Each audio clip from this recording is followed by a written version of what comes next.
Tak ada kata yang mampu menggambarkan betapa lega hati Juno setelah menemukan Sisil dalam keadaan utuh. Ketakutan yang tadi menyergap hatinya lenyap seketika. Tangannya yang kokoh melingkar erat pada tubuh mungil itu. Entah sadar atau tidak, ia terus menciumi ubun-ubun istrinya. "Syukurlah kamu ketemu," bisiknya tanpa melepas pelukan. Dan, bukannya reda isak tangis Sisil malah semakin menjadi-jadi.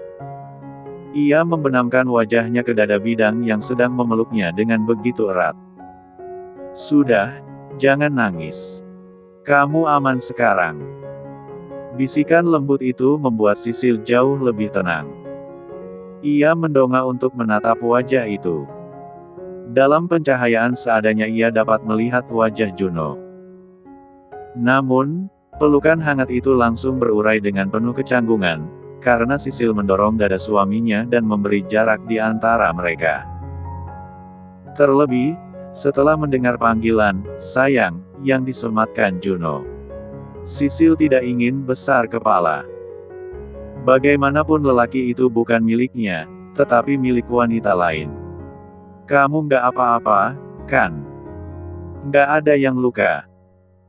Ia kembali merangkum pipi istrinya, lalu mengusap lengan dan memeriksa tubuhnya demi memastikan tidak ada luka. "Nggak apa-apa. Makasih udah mau nyariin saya." Ia berucap lirih, suaranya terdengar gemetar dengan tubuh menggigil. Juno langsung membuka jaket parasutnya saat menyadari bahwa Sisil sedang kedinginan. "Jaket kamu basah, cepat buka. Pakai jaket saya aja." "Tapi nanti Mas Juno pakai apa?" "Udah nggak apa-apa. Jangan sampai kamu sakit." "Tapi..." "Nggak ada tapi-tapian. Pakai," ucapnya sambil memasangkan jaketnya ke tubuh Sisil. "Kamu bisa jalan sendiri." "Bisa." "Ya udah, kita balik ke tenda sekarang, sebentar lagi hujan. Pegang tangan saya, jangan sampai lepas." Sisil menatap pemilik tubuh tinggi tegap itu. Genggaman Juno terasa erat dan hangat. Ia merasa benar-benar terlindungi. "Auh!" Sisil seketika meringis saat mulai melangkahkan kaki. Ngilu menjalar perlahan pada pergelangan kaki. "Kenapa? Kaki saya sakit, Mas. Tadi abis jatuh. Kaki kamu luka. Kenapa nggak bilang dari tadi?" Panik, Juno mengarahkan cahaya senter ke kaki gadis itu. Ada sedikit sobek pada celana berbahan denim yang ia gunakan. "Saya masih bisa jalan kalau pelan-pelan. Sini, gendong aja." "Nggak usah, Mas Juno, nanti capek. Kan bisa istirahat kalau capek. Pegang senternya, arahkan ke depan." Baru saja Juno akan mengangkat tubuh Sisil, butiran hujan tiba-tiba jatuh dari angkasa, diiringi sambaran petir yang menggelegar. Sisil menjerit dan tanpa sadar membenamkan tubuhnya ke pelukan Juno. Lelaki itu langsung menutup kepala istrinya dengan menggunakan jaket milik Sisil yang basah. "Kita berteduh dulu, nggak jauh dari sini ada pos." Sisil hanya mengangguk. Juno memapahnya menuju sebuah pos yang hanya berjarak beberapa ratus meter dari tempat mereka bertemu. Saat tiba di sebuah gubuk kecil, keduanya dalam keadaan basah kuyup. Sisil terlihat semakin menggigil kedinginan. Tubuhnya gemetar dan wajahnya mulai pucat. "Hijab sama jaketnya buk 4 aja dulu, basah soalnya." Ia membantu Sisil membuka hijab dan jaketnya yang basah, lalu menggantungkan pada sebuah tiang kayu. Sedangkan Juno membuka kaos yang dikenakannya. "Kamu kedinginan banget, iya?" Sisil hanya mengangguk sambil menyilangkan kedua tangan ke bahu. Udara malam itu seolah hendak membekukan tubuhnya. Ia merasa tak tahan lagi. "Nggak kuat. Dingin," ucapnya lirih. "Sini. Peluk aja, biar kamu hangat." Juno membenamkan tubuh itu, lalu membawa Sisil untuk duduk pada sebuah kursi panjang yang terbuat dari bambu. Gubuk kecil itu cukup melindungi mereka derasnya dari guyuran hujan. 1 menit, 5 menit, 10 menit Sisil semakin menggigil, bahkan saat ini Juno sudah memeluk tubuhnya dengan begitu erat. Mengusap punggungnya berulang-ulang. Namun, tidak cukup membantu. Sisil masih saja menggigil. Sisil, kamu dengar saya, kan? Kamu harus kuat. Perkemahan sudah dekat, kalau hujannya sedikit reda, kita bisa lanjut jalan. Ia berbisik pelan. Mata Sisil terpejam. Kesadarannya mulai menurun dan ini membuat Juno benar-benar takut. Mau ikut ayah sama ibu. Gumaman lemah itu membuat sekujur tubuh Juno terasa meremang. Ia mendekap, M3 dan mengusap tubuh istrinya itu. Nggak boleh. Kamu nggak akan kemana-mana. Tempat kamu di sini bersama saya. Ibu. Ayah. Sejenak melepas pelukan, Juno mengusap telapak kaki Sisil demi memberinya rasa hangat. Namun, sekali lagi usahanya tidak cukup membantu. Membuatnya kembali memeluk tubuh kecil itu. Sisil, kamu harus kuat. Saya nggak mau kehilangan kamu.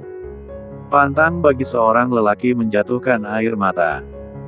Prinsip itu yang selama ini dipegang teguh oleh seorang Juno wirawan. Dalam kondisi sesulit apapun ia akan berusaha untuk tetap terlihat kuat. Selayaknya batu karang yang dihempas ombak. Tetapi, prinsip yang ia pegang teguh selama ini akhirnya terpatahkan. Untuk pertama kali dalam hidupnya, Juno benar-benar merasa takut kehilangan. Ayo bertahan, Sil. Kamu pasti bisa. Saya janji nggak akan ninggalin kamu. Kita akan mulai semuanya dari awal lagi, bisiknya pelan. Tak ada respon apapun dari Sisil. Napasnya menjadi cepat dan bibirnya gemetar. Seluruh tubuhnya terasa dingin. Hingga saat sebuah cara terlintas dalam benak Juno untuk menghangatkan tubuh istrinya. Juno memeluknya sangat erat, mengtigalai wajah dan Ni 4 berulang-ulang. Samar-samar Sisil dapat merasakan kelembut 4N suaminya. Melihat Sisil bereaksi, membuat Juno bertiga rak lebih jauh. Sisil sempat membuka mata dan menatapnya sendu. Tetapi, tak berlangsung lama, sebab matanya kembali terpejam saat Juno memeluknya lagi dan lagi. Membawa gadis itu ke dalam rasa H4 yang sulit dicempat-barkan. Alia masih terbelenggu dalam balutan selimut. Sesekali ia melirik ke arah jam tangannya. Sampai saat ini belum ada tanda-tanda Juno akan kembali. Kak, panggilan Seira mengalihkan perhatian wanita itu. Seira sedang berbaring dengan memainkan ponselnya. Kenapa? Ra. Kak Juno belum balik, ya. Belum. Mungkin Sisil belum ketemu. Seira menghembuskan napas pelan. Aku heran, deh. Kenapa ya, Kak Juno itu kayak peduli banget sama Sisil. Aku ngeliatnya Kak Juno lebih peduli sama Sisil timbang sama Kak Alia. Kesel banget. Gerutu gadis itu panjang lebar. Sisil, kan keponakannya, Ra. Wajar. Tapi nggak segitunya juga. Tadi Kak Juno sampai marahin semua yang ikut di rombongan Kak Niko. Alia terdiam. Kalau boleh jujur, ia juga kesal dengan sikap Juno yang baginya berlebihan. Namun, ia tak ingin jika sampai status Juno dan Sisil yang sebenarnya diketahui oleh orang lain. Wajar, Ra. Kakak kalau di posisi Juno juga bakal marah, jawab Alia, membuat bibir Seira mengerucut. Usaha Juno untuk menghangatkan tubuh Sisil benar-benar membuahkan hasil. Setidaknya Sisil jadi lebih baik dan merespon setiap S3-4-nya. Hujan pun perlahan reda, meninggalkan kesunyian mencekam. Maafin aku, sayang. Ia berbisik pelan. Sisil. Kalau kamu ada di sekitar sini tolong jawab. Itu Niko. Detik itu juga Juno tersadar. Tidak ingin sampai ketahuan, ia segera beranjak meraih pakaian dan membalut tubuh Sisil. "Nico, aku dan Sisil di pos," teriak Juno memanggil. Dalam hitungan menit, Nico dan Hito terlihat dari kejauhan dengan senter menyala terang. Keduanya tampak terengah-engah. "Bang Juno nggak apa-apa?" tanya Hito. "Sisil. Di mana dia?" Nico menjerit bercampur panik. Juno menunjuk Sisil yang berbaring di kursi bambu. "Dia kedinginan. Aku bawa dia ke sini untuk berteduh." Tanpa memerdulikan Juno, Nico langsung melangkah. Hendak menyentuh Sisil, namun Juno menghalangi. "Sekarang kita harus bawa dia ke perkemahan, jangan sampai ada apa-apa sama Sisil," ucap Nico. "Ya, kebetulan hujannya sudah reda," balas Juno, menatap angkasa yang menyisakan gerimis. "Ya udah, biar aku aja yang gendong Sisil." "Nggak usah, biar aku aja. Kamu di depan pegang senter." Nico mengangguk. Membuat Juno langsung menggendong Sisil menerobos kegelapan malam. Ia bahkan menolak saat Nico dan Hito menawarkan diri untuk saling bergantian menggendong Sisil. Semua orang tampak panik saat melihat Juno datang dengan menggendong Sisil yang dalam keadaan kedinginan. Terutama Alia. Meskipun senang rombongannya kembali dalam keadaan selamat, tetap saja ia merasa cemburu melihat Juno menggendong Sisil. Setelah membaringkan istrinya di dalam tenda, Juno segera keluar dan menatap beberapa siswi yang ada di sana. "Sisil kedinginan, ada yang bisa bantu ganti bajunya?" ucap Juno. "Saya, Pak," tawar Nindi. "Aku aja, Juno." Alia menyela cepat. Juno mengangguk pelan, membuat mantan kekasihnya itu masuk ke tenda di mana Sisil sedang terbaring. Sejenak ia menatap gadis itu dengan perasaan berkecamuk. Kemudian menghela napas panjang dan perlahan membuk 4x4 Sisil. "Apa ini?" Mata Alia membulat sempurna saat melihat bagi 4 tubuh Sisil. Ada banyak tanda di sana. Leher, perut, bahkan di D4 Temuan mengejutkan yang membuat napas wanita itu menjadi lebih cepat. Kedua tangannya terkepal kuat. Tidak mungkin, kan kalau ini gigitan nyamuk atau binatang lain. Ini pasti perbuatan Juno. Apa jangan-jangan Juno dan Sisil abis melakukan? Nggak mungkin. Juno nggak mungkin mau M3 nyentuh Sisil. Alia berusaha meyakinkan hatinya. Meskipun ada banyak pertanyaan dalam hatinya, namun Alia tetap mengganti pakaian Sisil dan membalutkan selimut pada tubuh gadis itu. Sisil masih tampak kedinginan. "Rahel, Tres, Rosie," panggilnya kepada beberapa siswi yang ada di depan. "Sisil masih kedinginan. Tolong kalian masuk ke tenda dan peluk dia biar hangat." "Iya, Bu." Mata Alia kemudian tertuju pada Juno yang kini sedang menikmati secangkir kopi hangat. Hatinya benar-benar membara melihat lelaki itu. Perlahan Alia mendekat dan berdiri tepat di samping Juno. Matanya menyala memancarkan amarah yang siap meledak. "Gimana Sisil? Dia masih kedinginan." Namun, tak ada jawaban dari Alia. Ia melayangkan tatapan penuh amarah terhadap Juno. Dari sepasang matanya mengalir cairan bening. "Apa yang sudah kamu lakukan di hutan tadi? Aku lihat banyak tanda merah di badannya Sisil." Juno hanya menghembuskan napas panjang, lalu menyeruput kopi hangatnya dengan santai. Sebuah sikap acuh tak acuh yang membuat amarah Alia terasa semakin meledak di kepala. "Jawab, Juno, apa yang sudah kamu lakukan dengan Sisil?" Juno menghujamkan tatapan tajam kepada wanita itu. "Memangnya kenapa? Dia istriku dan halal kalau aku menyentuhnya." Selama beberapa saat Alia seolah kehilangan akal sehatnya. Bagaimana bisa Juno bersikap sesantai itu setelah kedapatan jejak-jejak sentuhan yang ia tinggalkan pada tubuh Sisil? Alia benar-benar tidak percaya. Setahunya, Juno bukanlah orang yang mudah untuk dirayu. Alia tahu betul seperti apa karakter sang kekasih. Bahkan saat ia sendiri merayunya untuk menghabiskan malam bersama beberapa waktu lalu, Juno sama sekali tidak tergoda dan tidak menyentuhnya sedikitpun. Tetapi dengan Sisil, sudah berulang kali Alia memergoki Juno memperlakukan gadis itu dengan begitu mesra. Padahal, Alia berpikir jika dibandingkan pun, dirinya dan Sisil bagai bumi dan langit. Alia terlalu tinggi jika harus diadu dengan gadis desa itu. Apa maksud kamu dengan kata halal untuk disentuh? Apa kamu benar-benar sudah? Ia tak sanggup melanjutkan kalimatnya. Hampir saja air matanya jatuh. Tolong jangan berlebihan, Al. Kamu yang berlebihan, Juno.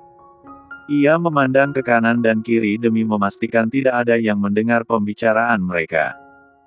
Semua orang sudah masuk ke tenda masing-masing. Apa kamu lupa kalau kamu sendiri yang membuat perjanjian tertulis bahwa kamu akan menceraikan Sisil setelah kelulusan nanti? Terus bagaimana dengan hubungan kita? Aku pikir pembicaraan tentang hubungan kita sudah selesai malam itu. Juno menatap penuh intimidasi, membuat sekujur tubuh Alia meremang. Enggak. Itu keputusan sepihak dari kamu. Aku nggak mau kita putus. Terserah kamu. Bagiku hubungan kita sudah selesai. Alia tersentak. Amarah terasa menembus ubun-ubun. Andai saja bisa, ingin rasanya ia menyingkirkan Sisil dari kehidupan Juno. Menjauh pergi dan tidak kembali lagi. Tapi aku... Bu, kita udah usaha bikin hangat Sisil, tapi dia masih menggigil. Panggilan Rahel menghentikan pembicaraan Alia dan Juno. Alia menoleh kepada 3 siswi yang berdiri di belakangnya. Kalian ini gimana, sih? Masa Sisil masih menggigil? Pekik Alia, meninggikan suara. Selimutnya agak tipis, Bu. Nggak cukup buat hangatin badannya. Nindi menambahkan. Raut wajahnya penuh khawatir. Juno kembali panik mendengar kondisi istrinya. Tanpa permisi ia beranjak menuju tenda tanpa memerdulikan Alia. Kalian tidur di tenda saya aja. Biar saya yang jaga Sisil malam ini, ucap Alia kepada 3 siswi di hadapannya. Baik, Bu, balas mereka, lalu segera melangkah menuju tenda tak jauh dari sana.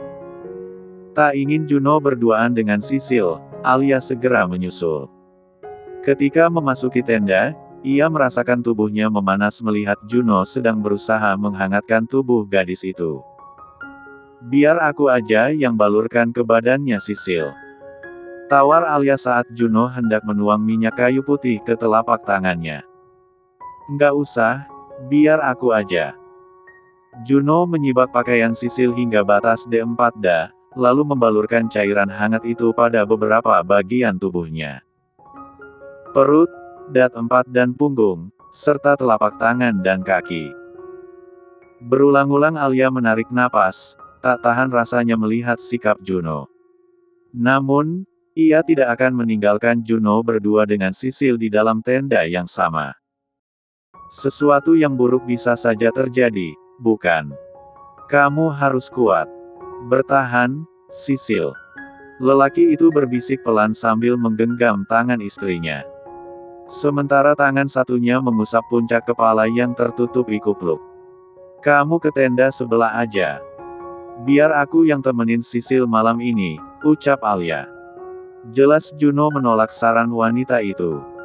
Aku akan di sini, setidaknya sampai Sisil membaik. Nggak baik kalau sampai anak-anak dan guru lain melihat kamu kelamaan di sini. Apa yang akan mereka pikirkan? Ucapan Alia membuat amarah Juno kembali tersulut. Kamu masih sempat memikirkan hal nggak penting seperti itu dalam keadaan darurat begini. Apa aku harus akui bahwa Sisil adalah istriku di hadapan semua orang dan meminta kamu keluar dari sini? Jangan, Juno. Alia menggeleng dengan cepat. Jangan sampai itu terjadi. Oke, Terserah kamu aja. Memendam kesal, Alia berbaring di samping Sisil dan membalutkan selimut tebal miliknya ke tubuh gadis itu. Sementara Juno masih menggenggam tangan, membelai wajah istrinya. Menatap penuh rasa bersalah. Maafkan aku, Sisil. Seharusnya aku nggak paksa kamu ikut. Juno berbisik pelan, sambil melakukan pijatan ringan pada tangan dan kaki. Berselang 1 jam kondisi Sisil mulai membaik. Ia tak lagi menggigil, barulah Juno dapat bernapas lega. Perlahan kelopak mata Sisil terbuka saat sayup-sayup terdengar suara kicauan burung. Ia dapat bernapas lega setelah menyadari sedang berbaring di dalam tenda. Alhamdulillah, gumamnya pelan, saat menyadari dirinya selamat dari kejadian semalam. Padahal ia sudah mengira hidupnya akan berakhir di tempat itu. Sendirian di hutan dalam keadaan gelap benar-benar menakutkan. Potongan kejadian di gubuk kecil semalam tiba-tiba terlintas dalam pikiran, membuat pipi gadis belia itu terasa memanas. Terlebih saat Sisil menyibak pakaiannya dan melihat ke bagian D4D, di mana jejak-jejak Juno masih terlihat jelas. Astagfirullah. Sisil menutup wajahnya dengan kedua tangan. Mau ditaruh di mana wajahnya sekarang? Orang yang mengganti pakaiannya pasti melihat tanda merah yang ditinggalkan Juno. Saya tidak akan menyentuh VH kamu. Lagi pula anak ingusan dengan badan kurus kerempeng seperti kamu bukan selera saya. Masih membekas jelas dalam ingatannya saat Juno melontarkan kalimat tajam dan menyakitkan itu. Kenapa Mas Juno melakukan ini kalau pada akhirnya dia akan meninggalkan aku? Tak ingin terus terbayang oleh kepedihan hatinya, Sisil menyibak selimut dan keluar dari tenda. Ia melihat ke arah para siswa yang sedang berbaris pagi itu. Juno terlihat berdiri di depan dengan gagah, sedang menegur beberapa siswa yang sulit diatur. Kamu sudah baikan. Sisil terlonjak saat mendengar suara Alia. Ia langsung menunduk ketika menyadari tatapan tajam wanita itu. Sudah, Bu, jawabnya ragu. Syukurlah. Lain kali kalau ada kegiatan seperti ini jangan lalai, supaya nggak ngerepotin semua orang. Kalimat Alia terdengar sinis di telinga. Maaf, Bu. Oh ya, semalam saya yang ganti baju kamu. Sontak seluruh tubuh Sisil meremang. Jika Alia yang mengganti pakaiannya, berarti ia melihat tanda merah yang ditinggalkan Juno. Saya cuma mau mengingatkan satu hal ke kamu. Tak ada sahutan dari Sisil. Ia terlampau malu dengan kejadian itu. Apapun yang terjadi antara kamu dan Juno semalam, jangan besar kepala. Juno laki-laki normal dan dia bisa melakukan itu dengan siapapun kalau ada kesempatan. Alia menekan kata, menatap tajam gadis itu. Termasuk dengan saya. Bahkan lebih dari yang dia lakukan ke kamu. Sepasang mata Sisil terpejam. Setiap kata yang terlontar dari bibir Alia layaknya tikaman belati tajam. Bagaimana mungkin ia bisa meragukan ucapan wanita itu? Sementara bukti bekas lipstik dan juga aroma parfum milik Alia melekat sempurna dalam tubuh Juno malam itu. Menjadi bukti kebersamaan mereka. Sisil menjerit pilu dalam hati.